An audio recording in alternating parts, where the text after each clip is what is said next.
দর্শক, আপনাদের মাঝে আবারও চলে আসলো একটা সুন্দরী ফুটফুটে আপু। সে কিনা তার জীবনের গল্প শোনাতে চায় আপনাদের কাছে। তো চলুন তার সাথে একটু কথা বলে দেখি। আপু, আসসালামু আলাইকুম। ওয়ালাইকুম আসসালাম। ভালো আছেন আপনি? জি আপু। আপনার নাম কি আপু? আমার নাম ইরা। ইরা, খুব সুন্দর নাম। আপুর দেশের বাড়ি কোথায়? আমার দেশের বাড়ি কুষ্টিয়ায়। কুষ্টিয়ায়। তো হুম। আমার জানা মতে তো কুষ্টিয়ার মেয়েরা অনেক সুন্দর হয় আর অনেক গুণবতী হয়। আশা করি আপনার ভিতরে এই গুণটা আছে। আমার ভিতরে এরকম কিছু নাই, কষ্টের সবকিছু। কষ্টই সবকিছু। কিসের এত কষ্ট আপু আপনার? আহ জীবনে আমাদের সবার জীবনেই কষ্ট থাকে। তো সেক্ষেত্রে আমার লাইফে অনেক কষ্ট আছে। আমাদের সাথে একটা শেয়ার করেন, দর্শকের কাছে একটা শেয়ার করেন, যেহেতু আপনার জীবন নিয়ে কিছু বলতে চান। ঠিক আছে, এরকম একটা কিছু শেয়ার করেন দর্শকের কাছে। আচ্ছা, ঠিক আছে। প্রথমত আমি এই বাড়ির মেঝো মেয়ে। সবকিছুর পরে এখন আমার ফ্যামিলির সঙ্গে কোনো রকম যোগাযোগ নেই। আমার আমার লাইফটা নিজেকেই হ্যান্ডেল করতে হয়। আমি এখন যদি বলতে চাই আমার লাইফে আমি বলতে আদার্স কেউ নেই। তো সেখান থেকে আমার লাইফটা ক্যারি করাটা আমার জন্য খুবই টাফ। তারপরেও সবকিছুর পরেও নিজের স্টাডি দেন জবের পাশাপাশি নিজের লাইফটাকে আমি ক্যারি করছি। তো এখন আমার মনে হচ্ছে এই পর্যায়ে এসে আমি অনেক ক্লান্ত। আমার মনে হচ্ছে আমার পাশে একজনকে প্রয়োজন, যার উপর ভরসা করে আমি আমার বাকি জীবনটা কাটাতে পারবো।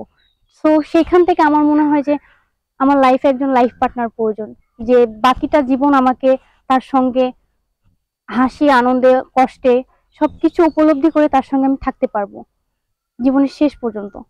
এতটুকুই আমার লাইফে চাই। আমি একজন মানুষ, একটা ভালো মানুষ, ভালোবাসার একটা মানুষ, যার কাছে আমি বাকিটা জীবন খুবই ভালোবেসে ভালো থেকে লাইফটাকে কাটাতে পারবো।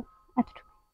আচ্ছা আপু, আমাদের এই যে এই খোঁজটা কোথা থেকে পেলেন যে আমরা এরকমের এর মানুষের? আগেও আপনাদের অনেকগুলো ভিডিও আমি দেখেছি, যে আপনারা আপনাদের এখানে যারা আসছে তাদের লাইফ নিয়ে অনেকেই অনেক কথা বলেছে, যে অনেকের লাইফে অনেক ধরনের প্রবলেম, অনেকে ফ্যামিলি ছাড়া তার লাইফে অনেক কষ্ট ছিল, যেগুলো আপনাদের মাধ্যমে এসে তারা বলতে পেরেছে।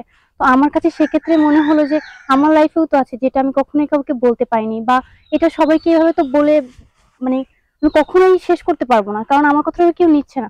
তো আমি যখন আপনাদের মাধ্যমে কিছু বলছি, অবভিয়াসলি সেখানে কেউ না কেউ তো অবশ্যই শুনবে।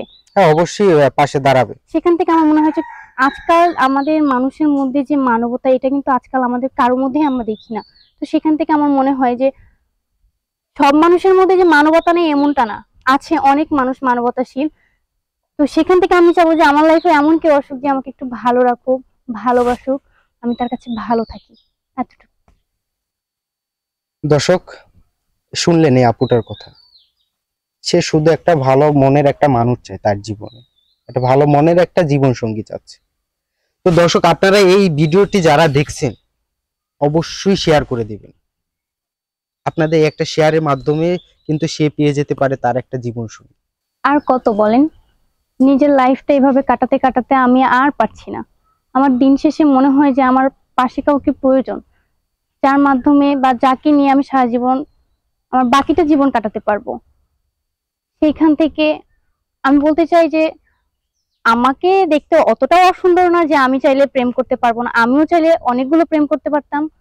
দিন শেষে আবারও ঠকে যাব। তো আমি চাচ্ছি না আমার জীবনে ঠকে যেতে।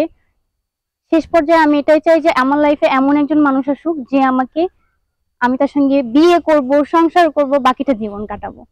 তো আমার লাইফের গল্পটা শুনে যদি কারো ভালো লাগে, আমার জীবনের গল্প শোনার পরে যদি কারো মনে হয় যে কেউ আমার পাশে এসে দাঁড়াবে, ভালোবেসে বিশ্বাস ভরসা সবকিছু দিয়ে আমার বাকিটা জীবন তার সঙ্গে আমি কাটাতে পারবো, সেক্ষেত্রে যদি আমার লাইফে কেউ আসতে চায়, তাহলে আমি তাকে গ্রহণ করব। তো আমার লাইফের গল্প শুনে যদি কারো মনে হয় যে আমার সঙ্গে কথা বলবেন, বা আমার সম্পর্কে আরো কিছু জানার থাকে আপনার। দর্শক, এতক্ষণ শুনলেন যে একটা অসহায় মেয়ের জীবন গল্প। আসলে দেখেন আপুটা কত সুন্দর ফুটফুটে। সে কিন্তু চাইলে অন্য মেয়েদের মতো অনেকগুলো প্রেম ভালোবাসা নামক ভালোবাসতে পারতো, অনেক ছেলেদের সাথে আড্ডাবাজি করতে পারতো। কিন্তু সে সেটা না করে সে একটাই চাওয়া, সে একটা ভালো মনে একটা জীবন সঙ্গী চাচ্ছে। তো দর্শক, আপনাদের যদি এই আপুটাকে ভালো লেগে থাকে, যদি এই আপুটার সাথে আপনারা যোগাযোগের চেষ্টা করেন বা যোগাযোগ করতে চান, স্ক্রিনে দেওয়া একটা নাম্বার আছে, আপনারা ওইটাই যোগাযোগ করুন। তো দর্শক, আমরা আবারও আপনাদের মাঝে আসব নতুন কোনো জীবন গল্প নিয়ে। সে পর্যন্ত ভালো থাকুন, সুস্থ থাকুন। আসসালামু আলাইকুম।